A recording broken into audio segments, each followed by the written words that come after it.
Life happens, and not always the way we expect it to. Every single day, we face change, stress, and uncertainty. What if you could learn to thrive no matter what life throws your way? Resilience expert Adam Markel and his inspiring guests explore breakthrough strategies to fully embrace change and build the resilience required to become change-proof. Hey, everybody, welcome back to another episode of the Change Proof Podcast. I'm your host, Adam Markel, and you're going to love my guest today. I'm going to get right into it, give you his intro, and then his bio, and then we'll get after it. I know it's going to be a great conversation. Dr. Tracy Gapin, Doc Tracy is how I'll refer to him later, is a leading men's health optimization and longevity expert. He's the founder of the Gapin Institute for Precision Medicine and a board-certified urologist with over 25 years of experience. I noticed on his website, it says that he's a recovering urologist. Dr. Gapin helps high-performing entrepreneurs, athletes, and executives reach peak performance through cutting-edge data-driven health strategies. He's a best-selling author, TEDx speaker, and a trusted top professional to optimize other professionals' health and energy. Looking forward to this conversation for a number of different reasons, personally, professionally speaking. I know it's going to be exciting. So buckle up and stay tuned. Okay, Doc Tracy. I love that. First of all, Doc Tracy, you have, a very substantial CV, just a wealth of knowledge and information and experience and all those things. And the question I've got for you at the outset, which I know from our community, they love this question. What is one thing that is not part of that bio that I've just read and shared with our audience? What's one thing that's not in that bio that you would love for people to know about you at the outset? I love that question. Without question, my immediate response is my why. My big purpose in life is to be an amazing dad. I have two incredible kids. I have a 9-year-old little princess. She calls herself Slay Queen. She is night and day different from my 11-year-old buddy. He is just like me. He's a mini me, and he is a competitive, high-level golfer. Started at age 5. He's been competing at world championship level. He's scratched from the whites. He's been smoking me for years already. So it's a joy to get to be his caddy daddy and get to be there and support him. And it's good for personal development, not just for golf skills, but it teaches you about the challenges of life. So it's great to see him competing. And my daughter's now doing figure skating competitions as well. So to me, that's more important than anything else we may talk about today. Amazing. Absolutely. Listen, I'm newly addicted to the sport of golf. Like any good parent does. I've infected my children, or at least some of my children, with that addiction now. Yeah. So primarily the sons. So repeat again. How old is your boy? He's 11, and he started playing when he was 5. Grandma got him a plastic club set, and he started hitting in the backyard with plastic balls, and he fell in love with it. And I think if I had tried to push on him or force upon him, he wouldn't have taken to it. But it's his passion, it's his love, and he has a natural God-given talent to where he started competing at age 6, and he was crushing it from day one. And so here we are now, 11 years old, and he drives a 220. He is a scratch golfer from the whites, and it's so amazing to see. It's like it's nothing. It's just, of course, I make par. Like it's nothing. Yeah. So I mean, look, some people are listening to this perhaps, and they are not into golf, and I appreciate that. So for those folks, we're not going to spend the entire episode talking about golf, so you don't have to worry. And those that are interested or are addicted in some respect, then you'll love this. So I want to get at the mindset piece, because I think for most golfers, including the best golfers in the world, and then, on down to anybody else who's kind of like a duffer, but wants to be better, the hardest part of the game is really not the physical piece. And I know part of your work, so I'm going to sort of dovetail this into the work that you do in the world, because you work with athletes and you work with high performers on stuff. And, physical is important, and we're going to talk about the physical today, to be sure. But at least in my own experience in golf and in watching some of these great players over the years, it seems like the physical is not the difference maker. It's the stuff between the ears. And you got an 11-year-old who's a scratch golfer. So what can you tell us about that? It's a challenge. It's a battle. It's a life lesson in resilience, in perseverance, in, what do you do when you've been knocked down? What do you do when you hit a bad shot? And that's been our biggest thing from day one. His skills were there. Hitting the ball, that was never his problem. It was if you miss a putt, if you miss a birdie putt and you're devastated by a par, then you're not going to do well long term. You have to be able to kind of move on and, and deal with it. And so it's about dealing with adversity, dealing with challenges. How do you pick yourself up? How do you remain confident and focused?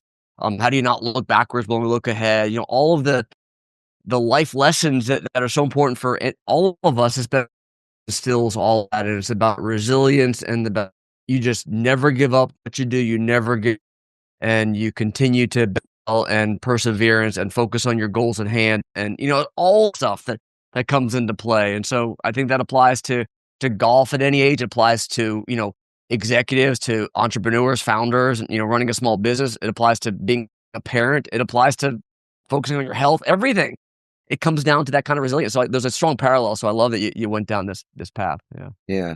So your 11-year-old, I thought you were going to maybe share with us a bit of how somehow his mindset is different than the mindset of a person who's a bit older Totally. And gets sort of like attached, the attachment to results, for example. Yes. That attachment to the result, to winning or to some other result is so strong that it impacts how you approach the pre-winning, the pre-result. So is that true for him or not really? Absolutely. I agree. He's so driven. And it was almost like he was successful so early that he almost had to learn how do you deal with loss. Which in golf, like most shots, almost every shot is a miss, right? You only make 18 good shots around when you actually sink the ball in the hole. Every other shot is technically a miss. And so a great story, actually, that I'm writing my second book right now, and this is how my book starts. And so I'll give you a preview of the story. And I mentioned this in my TED Talk as well that I gave a couple of years ago. So he was 6, and we're at a tournament up in Tampa, and we're on this par 5, and here's the second shot. There's water in front of the hole, and caddy daddy that I am, I say, Graham, let's lay up here and go for the green on your third shot. He looks at me, true story, no lie, at age 6 and tells me, Dad, I didn't come here to lay up. And I look at my wife who's on the side and we're both kind of laughing. I go, okay, I just step back. I'm just the caddy here. I'm not playing. So he pulls out his 5 wood. That's his big wood. And he smokes it. He crushes it over the water. I didn't think he'd make it. I figured he'd put it in the water, but let him learn, whatever. He smokes it over the water, lands on the green, 2 putts for birdie. And he wins that tournament in Tampa that day by 1 stroke. And so to me, it was just such a powerful moment to just see how he was so freaking confident and determined that, no, I'm not going to lay up. Why would I lay up, Dad? I could do it. I'm going to make it. And so it's, if he failed, he would have failed, and that would have been okay also. But it was quite a moment at age 6. Right. Let's just say he didn't have there weren't experiential lessons in life that would have contributed to negative self-talk.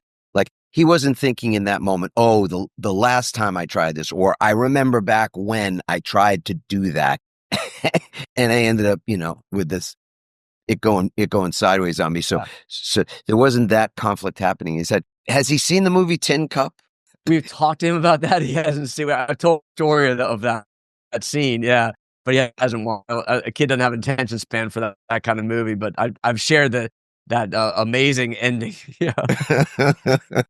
That might be one for him to see. Yes. So the number one golfer in the world is a guy by the name of Scottie Scheffler. And at the end of 2024, somewhere around that time, maybe it was over the holidays, could have been at the beginning of the year. I think it was in December. The story goes that he's home. He's a new dad. He and his wife have a baby. Maybe baby's like a year or so old or whatever. And he's a family guy, and pretty much everybody likes this guy or loves this guy. And he's, had an amazing year last year. He's number one golfer in the world and all that kind of thing. As I understand it, he cut a part of his hand, might have cut his finger or cut a part of his hand with a knife as he was preparing, food for dinner. I think might have been steak. He might have been carving a steak or whatever. And here it is when when you and I are recording this podcast, it's months later, and he missed a good part of the first part of the season, a good number of tournaments. And while he's still ranked number 1, he certainly, if it were just based on his performance this year, he would not be ranked number 1. He might even not be in the top 10, frankly. Right. So I'm bringing that up, not just because it's related to what we're talking about in the golf sense of it being about the sport of golf or a performer in that. But it's an interesting thing that I've been not just noodling on. Our research has taken us to this place. We've been speaking to leaders in various organizations about this particular thing, and that is the degree to which we are depleting ourselves, exhausting ourselves, or even burning ourselves out, trying to do too much, multitasking to a degree that is not sustainable, and frankly, just not being present in the thing that we're doing. So my theory is, with regard to this guy, right, his hands are vitally important to him. These are multi-million-dollar hands. He is one of the most coordinated people on the planet. He's a consummate athlete. For him to cut himself, and somebody might be chuckling at this, right? How many people have cut themselves while cooking or, cutting garlic or whatever it might be? And you go, yeah. And here's this guy, with this massive, financial, like a career that involves, so much money, et cetera, who injures himself in that way, and it directly impacts his performance for some period of time later. And you go, what was he actually thinking about in the moment that he was carving that steak? Was there something going on in the room that distracted him? Was he thinking about golf? Was he thinking about something else?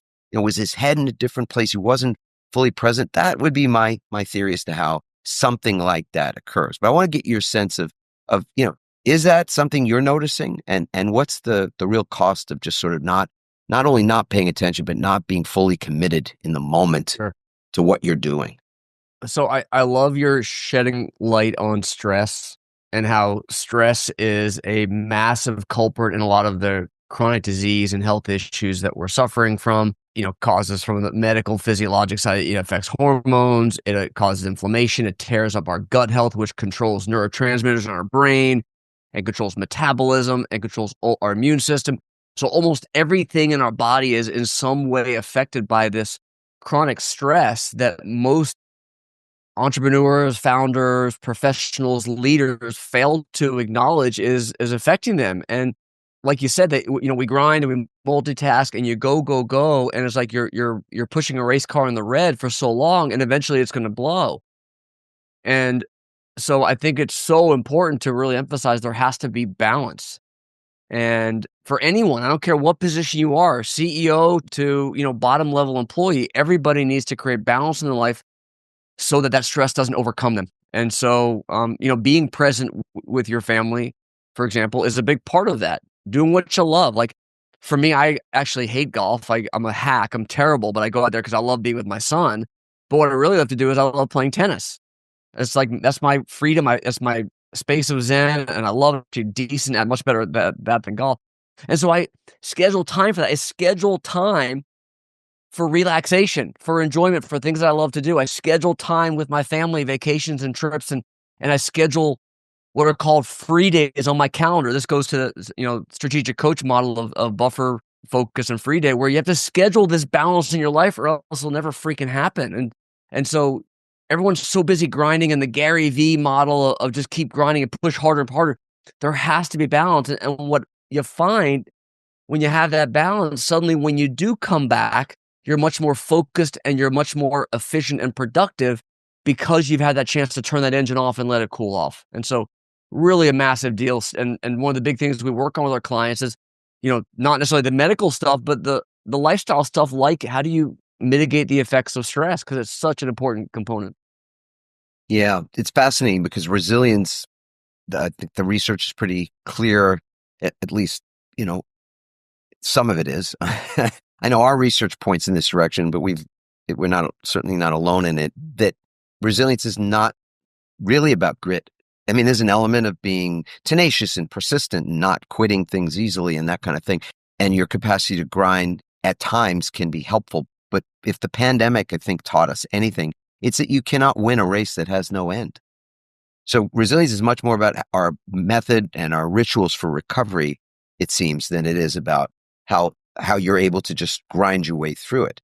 Yeah, I mean, like I'm a music fan as well. And by the way, you and I have a lot in common in that, well, I love tennis, and I don't want to say I prefer tennis to golf because, again, I'm addicted now to golf. But I know that my tennis game sometimes gets in the way of my golf game. The swings are are not exactly compatible. Sure. Like baseball, if you're a baseball player, it's kind of tough also for some of these Uh-huh. things. But as a music lover, and in particular, the Grateful Dead, a band that I followed since the late 80s and through all of their iterations and Jerry Garcia dying and, Phil Lesh dying and all this, they've got a guy named John Mayer that a lot of people know. He's a very successful artist in his own right and a prolific guitar player. He took on the role of being the Jerry Garcia piece of the band. And sometime last year, maybe in July or August, right before I was about to go and meet up with my brother and see him at the Sphere in Las Vegas, he slammed his finger in a car door and lopped off the tip of his index finger on the hand that he chords with. So it's like, again, Crazy. what does this tell you? Like, again, he had $1 million hands. It's part of not just, it's so important that we recognize that the model of grinding and gritting or thinking that you can continue to do that without a cost, whether, it doesn't have to be the tip of your finger or, slicing your hand, but there's a health cost to that acute stress that is not abated through recovery ritual. Yeah. Would you agree with that? 100%. Yeah. And a good parallel to this that I think is important to point out is like fitness, exercise, weightlifting.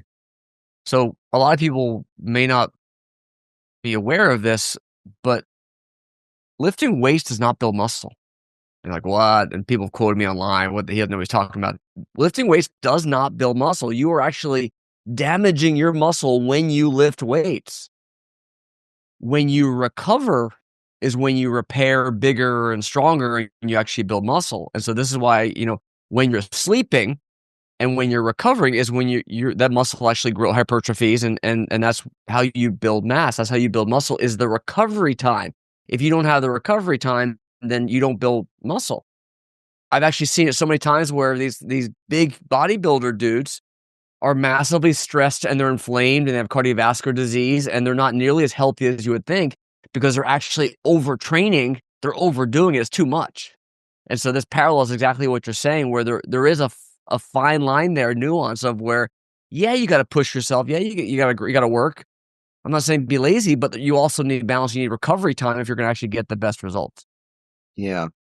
Tell us about sleep. I know you're not exactly a sleep expert, but you must, as part of your work, have to sort of meet a lot of people, work with a lot of people that are experiencing sleep issues. And in fact, I know that anytime I deliver a keynote presentation, I typically will ask an audience about their sleep and be shocked at the number of people that either have difficulty getting to sleep at night or difficulty staying asleep at night. Yeah. So could you speak to any of the things that you know there, and not just the problems, but if there are some solutions or things that you recommend, that would be super. Sure. Absolutely. So in general, people are focused on how long they sleep. I slept 7 hours, 6 hours, 8 hours. But what's much more important is the quality of sleep. And by quality, I mean that there are different stages of sleep and how well did you sleep. So when you first fall asleep, think of the ocean water and you go just below the surface of the ocean, and that's REM sleep. That's rapid eye movement sleep, when you're dreaming, you're arousable to sound, dog barking, etc. And that's a very important stage of sleep. You then go into non-REM sleep, which consists of light sleep, which is shallow water, and then deep sleep, where you're going even deeper into the night. Deep sleep is the most important stage of sleep that there is. And typically you get all your deep sleep in the first half of the night, in those first 4 hours. And then you come back up and it's like about a 90-minute cycle or so, 90 minutes to 2-hour cycle of going from awake to REM, down to light, down to deep, coming back up. You actually have micro awakenings throughout the night. You're not even aware of it, but you have micro awakenings, and then you go back down again. And you have about 4 to 5 of these cycles throughout the night, or maybe less if you wake up early. So what's so important is the deep sleep, and the number to focus on is 1 hour of deep sleep. And REM sleep, you want 2 hours of REM sleep.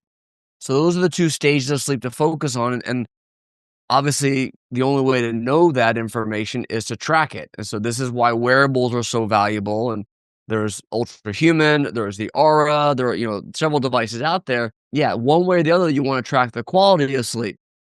What I find so often is that people will say, yeah, I slept 7 hours and 20 minutes, but I got 5 minutes of deep sleep, for example.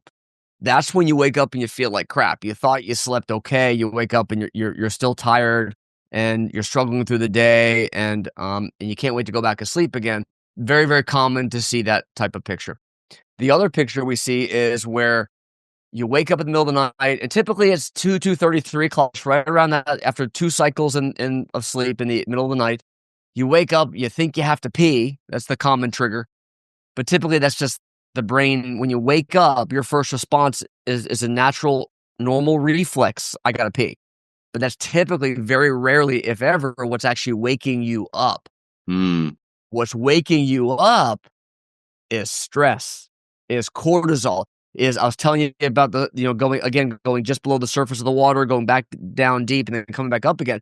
Right when you're up there close to the surface of the water is when you'll pop your head up from stress. And now you're awake and now you think about what you should have said yesterday, what you got to say tomorrow, and all the things that you wish you did differently. And your mind goes, next thing you know, it's an hour later and the whole night is ruined. Very, very common. And that's all from stress. And we can measure it with cortisol testing to actually show that that's the problem. Very, very common. A lot of times we see guys who take forever to fall asleep. That's more related to sleep hygiene and growth hormone levels and some other markers that can affect falling asleep. That's the type of picture where you lay down at 10:45 and it's 11:50 and you're still laying in stuff and you're trying to fall asleep. And so those are two very different pictures that cause very different outcomes in your sleep pattern. So what do you do about it? The cortisol part I was mentioning, that's a whole different conversation. How do we mitigate cortisol and the effects of stress on our system, especially on and cortisol is from ecological stuff, like I'm worried about finances or the house or my wife or kids or not necessarily anything not distress from mind. That may be stress from things like alcohol, things like crummy diet, things like toxins in your environment, in your food or water, gut health issues, infections in the gut, for example, overtraining. So a lot of different things are stressors to our system that can raise cortisol and cause that sleep disruption. So that's a whole other long story of how do we mitigate. First, it's identifying the cause of that cortisol issue, obviously. So what do you do? What I like to talk about is some sleep hygiene things that everyone can do at night to kind of set yourself up for success. Number one, probably the most important piece of advice I'll give is to have the exact same bedtime every single night, weekday, weekend, regardless, same time every night you're going to bed. Your circadian rhythm senses that pattern, that consistency, and it needs that consistency. And so pick a time, whatever it may be, that works in your life. And that's your bedtime every single night. Of course, things are going to come up. You're traveling, but for the most part, you need to try to stick to that exact time. I would also work backwards. Like if you're someone who has to get up at 5:30, count backwards. What's 7.5 hours from there? 10 p.m. You got to be in bed at 10 p.m. You work backwards and very quickly do the math, and that tells you that's your bedtime. So whatever your wake time is can help you set your bedtime. In the 2 hours before bed, that's the most critical time. I would avoid eating food if you can at all costs. In general, a lot of foods can be very stimulatory, so I'd avoid food. I'd avoid drinking water if you can as well. If you need sips of water with your pills, your supplements or medications at night, that's okay. But try to minimize any intake. The biggest trigger here is blue light. So your phone, your iPad, your laptop, your computer, any of these devices are emitting blue light, a special wavelength of light that is affecting your brain. It affects melatonin production and it disrupts your sleep. It increases latency, which is how long does it take you to fall asleep. So it's a big factor in that initial part of the night. So no devices for 2 hours before bed. You can use blue light blocking glasses when the sun goes down, which is fantastic. And I recommend everyone do that when the sun goes down. So, 3, 4, 5 hours before bedtime. But that still doesn't mean you can use the blue light device in those last 2 hours because those glasses don't eliminate 100% of blue light. They're good, but not perfect. So eliminating blue light's really a big deal. In those last 2 hours, people say, well, what can I do then? Well, you can watch TV still, although I recommend other activities, and I'm going to give you 5 things to do instead. Number one is read. Best time to read, a paper book, not a Kindle, but an actual paper book. Best time to read is those 2 hours before bed. Number two is journaling. I'm a big believer in the power of gratitude and documenting what you're thankful for, documenting your successes from the day, your wins from the day. Talk about the whole gap in the gain concept from Dan Sullivan is focus on the gain that you've made for the day, for the week, for the year, instead of focusing on the gap of where you think you want to be, you should be. So that's your time to practice gratitude, journal your successes, document your plan for tomorrow as well. So journaling is great. Third one's meditation. One of the ways to affect cortisol that we talked about and also help kind of get your mind ready for sleep is meditation. I'm a science guy. I'm a doctor. I've been a doctor for almost 30 years now. And for the longest time, I thought that was woo BS nonsense. Yeah, whatever. But there's real science, there's real studies that show that genetic expression is affected and altered by meditation and mindfulness practices. And so for those of you who've never done meditation, there are apps on your phone you can get. Headspace and Calm are two examples of apps that you can get that will guide you through it. It's literally just laying there and don't think. And if you do think, that's okay. Just try to not think. But if you do think, let it go, let it flow. But it's an incredible source of relaxation and peace that helps, again, set the tone for sleep. So that's number three. The fourth one is sauna. Sauna is great for mitochondrial function, for recovery, for repair. It's also great for reducing stress and helping kind of set your body up for sleep as well. So number four would be sauna. Half an hour before you go to bed is awesome. And then the fifth one is sex. Sex is a great way to calm your body, calm your mind, and it gets you ready for sleep as well. And so those are 5 things to do. I joke and say don't do them all together. That'd be really, really awkward. But those are for the last 2 hours before bed. Those are great. All right. So I'm going to do something. I'm going to say something awkward, like in honor, I think, of Dr. Ruth, who may have been more than 100 when she passed I think she passed in the last year or so. And for those of you that don't know who Dr. Ruth Westheimer was, look her up, watch a video of hers. She's kind of like from the same era as who was that fitness guy? You know who I'm talking about? Oh, geez, the skinny guy would wear the tank tops. What was that guy's name? The hair. Exactly. So Bruce Simmons? No. Yeah. Gene Simmons, not Gene Simmons. That's the Kiss guy. Anyway, people, somebody's laughing right now. I know who you're talking about. Got the big, in any event, it's that era. But so all that to say, you said sex. I want to ask you, does that include masturbation? So for anybody who was thinking, yeah, I'd love to have sex before bed. And if you've got a partner at this moment, yeah, that'd be a great idea. And I'm not a sex therapist, but sex with your partner, great idea. Yeah. That's beautiful. If you happen to be not with a partner, does that mean that that masturbation wouldn't suffice? Yeah. That actually provides a physiologic benefit as well. There are different emotional factors that you're missing with that. So there is actually a real difference there. But yeah, if you're by yourself, and then that's certainly going to have a beneficial effect as well. Yeah, fantastic. So we're staying on sleep for just a minute more here, because I use an app as well. I have an Aura Ring, and I check out my, what was my low resting heart rate, and I've learned through trial and error and through reading and research and things too, that there are things that will raise your heart rate.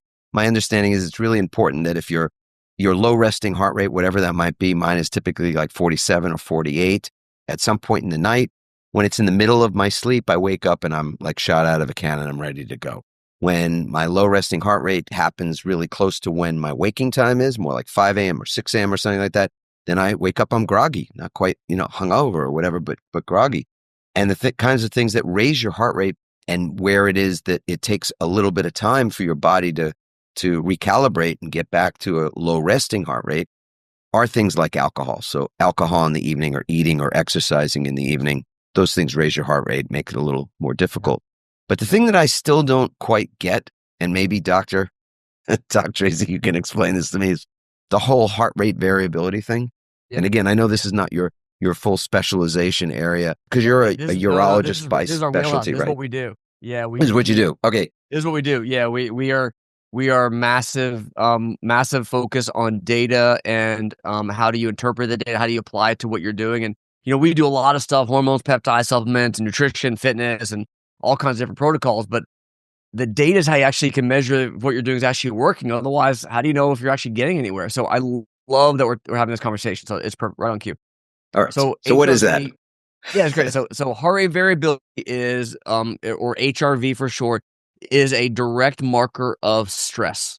Okay, our internal stress that I was telling you about earlier can be measured through heart rate variability. So your heart rate may be 70, let's just say, on the pulse monitor or when when the nurse checks you, but it's not really 70. It changes every single heartbeat by microseconds. So milliseconds, excuse me. So you may have from one beat to the next, it may be 70.01. From that beat to the next, it may be 70.03, 69.97, 70.02. It varies literally every single beat. There's a variation in your heart rate.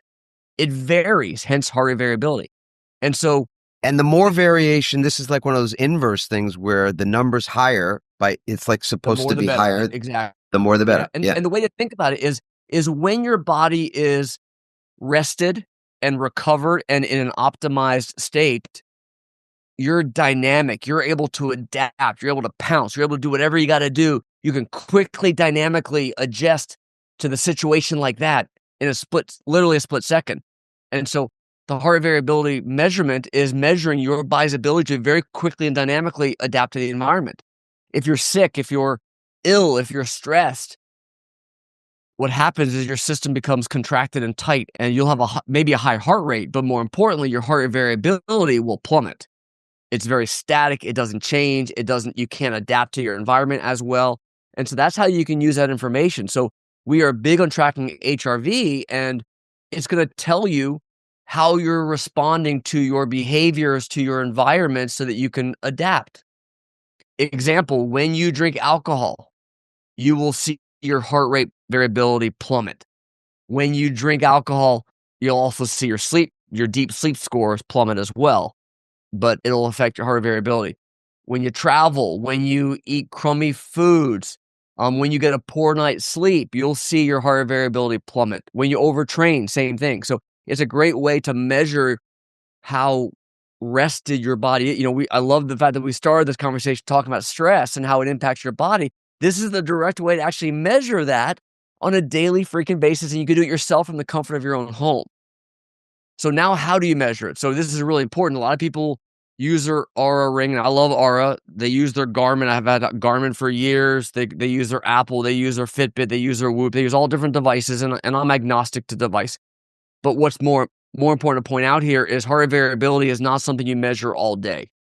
And that's the big mistake. So I did that for years with my Garmin, and it would be fluctuating all day and high and low throughout the day. The problem is that's comparing apples to oranges. So one day you may be doing strength training, you may be doing intervals. Another day, maybe you're traveling, maybe you're not working, you have a rest day, maybe you're doing light activity. Things happen throughout the day. Stress comes up. Us on a podcast right now is very different than when I'm working on my computer on my next talk. You're just in a different state. And so, long story short, you want to measure your heart rate variability at one specific single time and setting every single day. So what that looks like is at 6 a.m., I wake up. First thing I do, I get my cup of coffee. I sit on the couch. I put my Morpheus scan on, my strap on, and I hit 2.5 minute scan, and I get my heart rate variability score for the day, and I'm done. And I compare that from one day to the next. All right. So I think just for fun, I don't know if you have your phone with you. Do you have your stats from last night? My night was not as good as it's been in the last, a couple of times in the last couple of weeks, but I'm going to share it anyway. Yeah. So let me see yours. All right. So I'm going to show you mine first, and I'm going to put it on the screen for those of you watching on YouTube. But what I'm going to do is tell you what it is. So I was a 90 on my readiness, which, says I got a crown. It was optimal. And my resting heart rate was 47 BPM, beats per minute. And then 37. My heart rate variability was 37 MS. Okay. My body temperature was up 0.4 degrees, which was interesting because that's not typically the case. And my respiratory rate was 12.6 per minute. So what was yours? And we're not comparing. We're just comparing. Yep.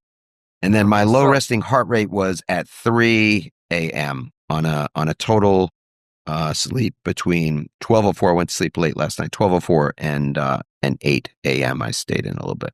Okay, so This was my sleep score from yesterday. Okay. Sleep score was 77. Not great. Not great for me. Total sleep, 7 hours, 18 minutes, which is okay. Deep sleep, 43 minutes. That's red for me. Not good. And so, see, the question is why. And now I dive into, look, REM sleep, hour, 57 minutes. Awesome. Restfulness, fair. Efficiency, 90%. Latency, 9 minutes. So what I do with that is, most importantly, compare to other days to understand what has changed. And this is the context, the nuance of it all. People will look at their and brag or complain about what their numbers are, but the point of it is the application, interpretation of what the numbers mean. And from one, like your heart rate variability, it is what it is. You can't compare yours to mine, for example. What's really more important is, how does your pattern look over the last week, over the last month? So if your HRV is 45, 46, 44, 45, 22, holy cow, what A lot of happened? What did I variance. do?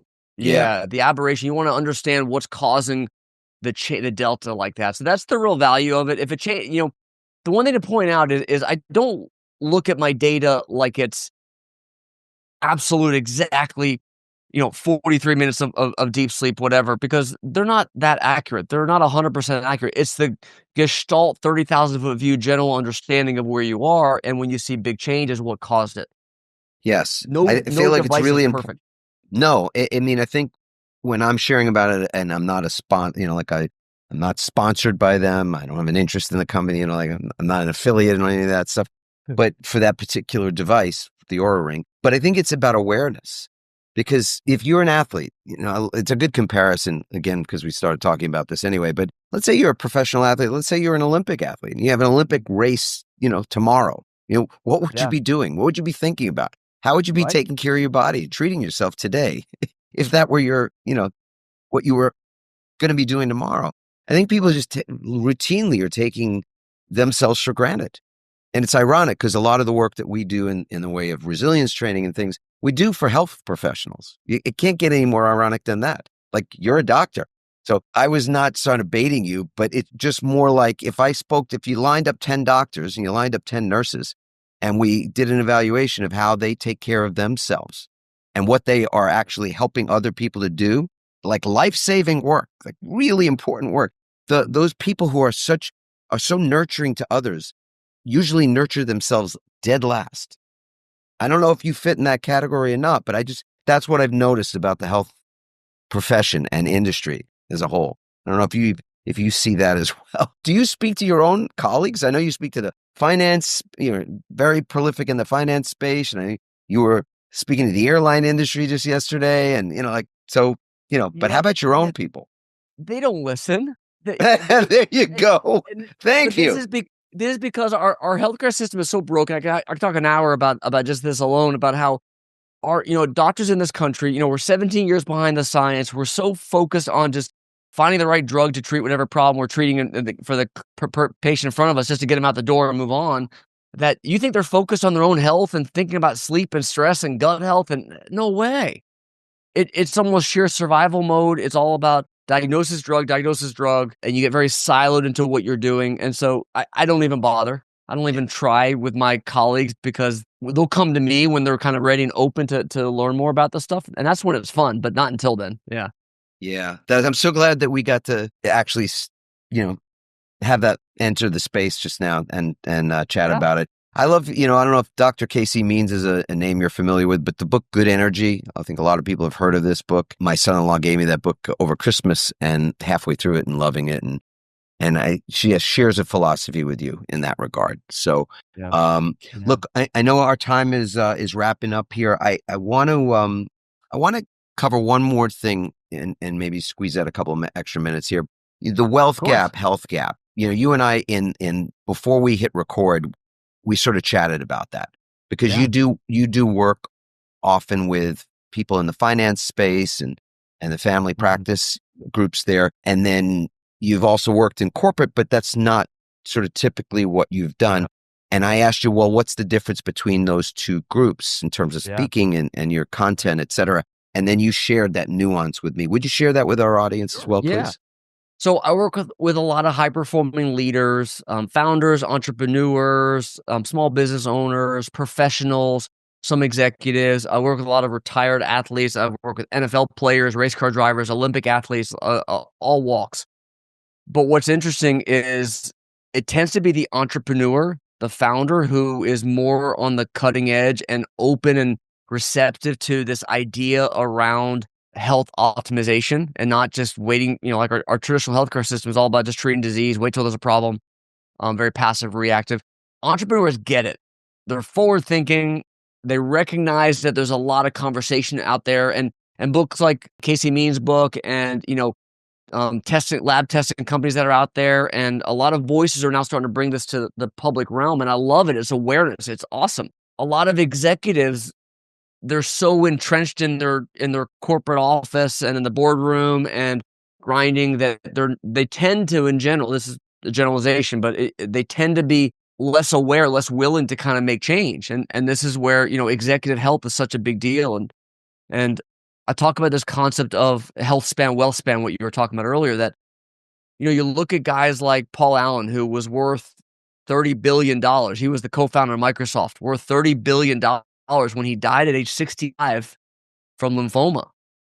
Steve Jobs, we all know, diagnosed with pancreatic cancer at age 48, and he died at age 56. These guys had all the money in the world, but they couldn't buy one more day. And so this is why I think it's so important that we start to pay attention to our health and be proactive and start to really, take charge of it and not wait for our broken healthcare system to recognize a problem when it's too late. And, one of my talking points is I believe your health can be your greatest asset or your biggest liability, depending on how you approach it. And so my big passion is just to get people to start to wake up and recognize and pay attention to how much they can do to improve their health and how that translates into their performance at work, their performance building their business, their performance as a parent. Peak performance is not just an Olympic athlete. It's me being a caddy daddy. To me, that's peak performance. It's probably harder on me than my son. But to me, that's what it's really all about, that the stuff we're talking about applies to every aspect of your life. Brilliant. I guess what I'd love to ask you is one final question, really. When it comes to how you manage stress in the day, I mean, there's a million things. You've given us a lot already. We talked and spent a lot of time on sleep. So thank you for that. And I'm glad we did it because so many people are really challenged by that. They struggle with it. Is there something that is a ritual for you each and every day? And I'm sure if you're like, and I think we are simpatico in this respect, we probably have lots of rituals. I know we do. Is there one specific thing, if you could recommend or share with an audience of people that may not be ritualizing their recovery or optimizing that opportunity, that you would say, hey, do this one thing? I've got an answer to that question as well if you want to turn the tables on me. But what do you say to that? Full time with who you love. And for me, it's a matter of I'm very intentional about organizing my day, organizing my life, because my business can take over and consume me. And I could work till all hours of the night and never stop and grind and try to make more money and more money and more money. But there's so much more to it than that. It's the human connection. It's one of our core values is human connection. And so to me, it's getting to sit down at dinner with my two amazing kids, my beautiful, incredible wife. And that's what it's all about. And that gives you the strength and the foundation to anything else that you do. And so that would be a big thing, is just to don't lose sight of that. You have to schedule it or it won't happen. Yeah. I'm such a big believer in that. I mean, you think about all the times there's somebody in your life that you say, hey, I want to get together with you. Let's get together. Let's do something. Let's go somewhere, right? Whatever it might be, drinks, eat, vacation, something. And we know those things tend to not happen, and they tend to not happen when we don't schedule them. So old friend who is somebody I've lost touch with, interestingly enough, is I'm thinking about this lesson and where the lesson originated was from that particular person, Yeah. funny enough. So, yeah. Thank you for sharing that. Sure. For those of you that want to get my answer to it, I'll just, in the interest of time, refer you back to my start of the year podcast, where at the beginning of the year, I do a solo cast about just, something important, been noodling on. And this was around my start of the day practice. Doesn't have to be a start of the day practice, but it was one particular activity that that created a space for me to work on things, sort of asking the question, what do I want more of in my life? What do I want to Sure. let go of in my life? That kind of thing. Yeah. And creating this really wonderful opportunity to not only develop the list, but actually check in with it each day, and in particular in the morning. So I get into more details in that podcast about that. But Love it. Awesome. yeah. I have so enjoyed our conversation, so many levels today, Dr. Tracy. Appreciate you. Appreciate the work you're doing in the world. And for our audiences, they know, but I'll remind them, in the show notes, there's full information about how to get in touch with Dr. Tracy, find out more about his work in the world, especially how you might access it if you're a leader or people that potentially could benefit from this. And you got a new book that you're working on. Is that right? I do. And so do I. I have a new one working on. Awesome. It takes a village. It's a heavy lift, right, bro? Yep. It really is. So we got that to look forward to. For everybody out there, have a beautiful, blessed day, evening, wherever we're finding you right now. I'll just say ciao. Well, as promised, I love that conversation with Doc Tracy.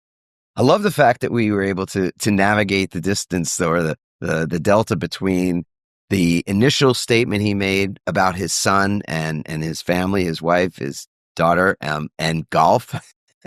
we sort of followed the breadcrumbs from golf to sleep, and really diving in at a pretty granular level, something that's sometimes difficult to do in a short form podcast like this, to really dig into one particular area like sleep, but we did. And I think very, very helpful to understand better what it is that promotes better sleep. And I think we have to understand as well that sleep is the number one. I think it was sort of stated, but I want to be even more sort of redundant in this statement to say sleep is the number one form of recovery. It's the number one recovery tool that we have access to. So if you want to perform better, you want to think better, you want to feel better, you want to live better, then you ought to sleep better. There's no question about it, that if I had to pick one area and say, this is how you will up the ante in every area of your life that is important to you, this would be the first focus, the first area that you just cannot ignore. Because we understand through our experience and our research, that's many, many years of it now, that resilience is created through recovery. And the number one way to recover, as I just said, is based on sleep. That is, if you did almost nothing else to aid in your recovery, if you were sleeping great every night, if you were optimizing the opportunity for true restorative rest and recuperation and regeneration and recalibration, and there's a whole bunch of other words that start with re that would help us in this area, then your outlook on life, your attitude, your ability to think and think quickly and think rightly would increase exponentially. Your ability to navigate relationships more effectively. Just any area that you can think of would be magnified, would be improved by an exponent. 2x, 3x, 5x, whatever it would be, if you simply focused on this one area. So the fact that we got to spend so much time thinking about it, speaking about it, really, really brilliant. I also loved so many of the other things that Dr. Tracy shared with us about the wealth gap, health gap, the stories in that area. A really great episode. If you know somebody that would benefit from hearing this episode, please share it. Please share with a friend, a colleague, a family member, of course. We'd love it if you would share also your feedback with us. You can go to adammarkel.com/podcast and leave a comment, or you can leave a review using the star system on the platform that you consumed this podcast. And we very much appreciate your time in doing that, whatever it might take. It could take 5 minutes to just do that. And it's 5 minutes out of your day. And it's super helpful to us to have this community grow, to help with the algorithm so that more people find out about it.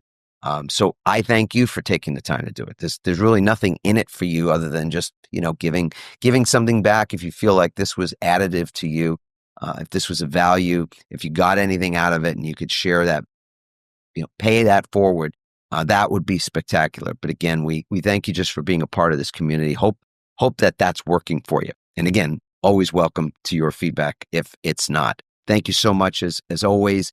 if you want to check out just in a snapshot, in a moment in time, what level of resilience you're at from a mental standpoint, from a mindset standpoint, from a emotional intelligence standpoint, from a physical standpoint, from a spiritual standpoint, which is really about alignment and values, really about congruity in your life and that feeling of purposefulness, any of that, you can simply go to rankmyresilience.com, rankmyresilience.com. 2.5 minutes is all it will take. If you're doing it slowly, it'll take 3 minutes. So it's not a big time suck. And you're going to get a tremendous insight, many insights out of it when you get your own personalized confidential report just seconds later. No one else will see it. It's yours, and also it's complimentary. Rankmyresilience.com. Please, if you haven't done so yet, take advantage of that opportunity. Thank you so much again, and we'll see you soon. Ciao for now. Thanks for listening, everyone. We hope you now have even more tools and greater insights to build resilience and become change-proof. Help us inspire others by sharing this episode and leaving your comments over at adammarkel.com/podcast. For more resilience tips and strategies, including support for building change-proof teams, visit adammarkel.com/become change-proof.